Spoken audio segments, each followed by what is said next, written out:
quiet, deliberate tone.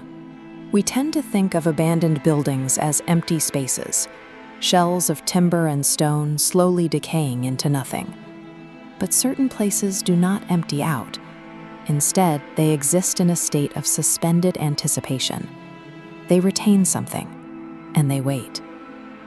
This is a story of a house where time stands completely still. It is an environment that does not harbor existing ghosts. It forces its living visitors to become the haunting itself. To understand how this mechanism works, we have to rewind to a severe rainstorm in the middle of the night. 4 friends, Arjun, Rahul, Samir, and Karan, are driving down a dark, isolated road. The weather is deteriorating rapidly, and they need shelter. Through the heavy rain, a structure appears on the shoulder of the road. It is a ruined, dilapidated house. By all logic, it should be pitch black. Yet burning through the storm, there is a single warm light glowing from within. The front door creaks open slightly on its own, extending a quiet invitation.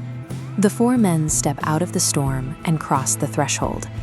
They believe they are escaping the elements, but they are actually stepping out of the natural world and directly into the jaws of the trap. They are isolated by the storm and shivering, relieved to find a dry room with a working light.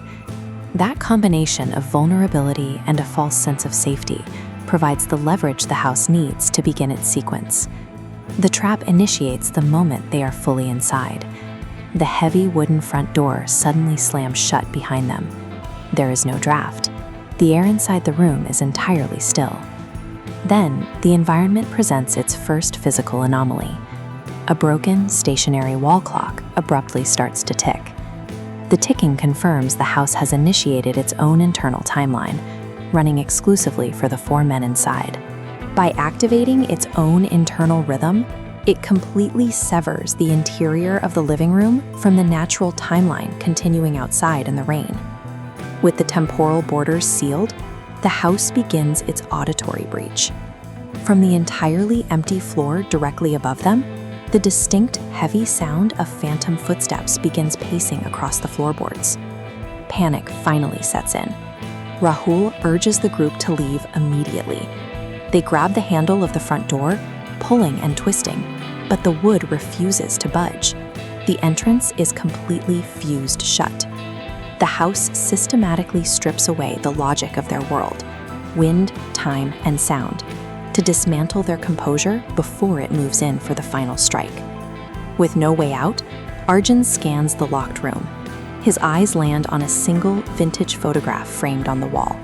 He leans in and discovers an impossible piece of visual evidence. The 4 figures captured in the old faded paper are wearing modern clothing. They are exact replicas of Arjun, Rahul, Samir, and Karan. These are us, Arjun whispers. The blood drains from their faces. They are staring at a collision of their past and future. The photograph isn't a historical record, it's a mirror.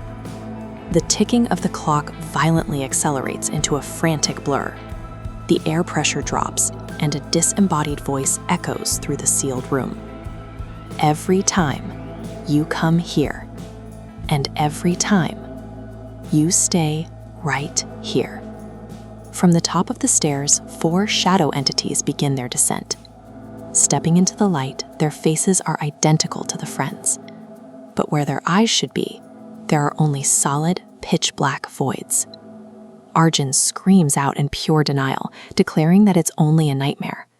But the dark entity wearing his own face simply smiles and delivers the final verdict.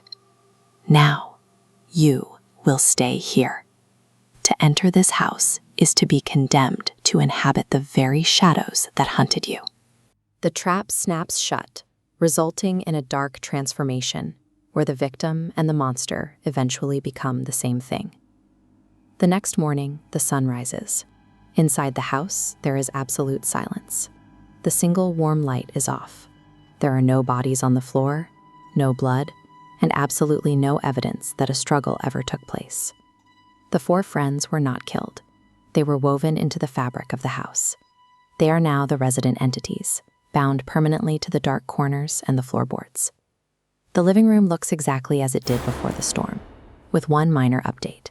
There is a new photograph hanging on the wall. Looking closely at the frame, we see 4 completely unfamiliar travelers standing in the foreground.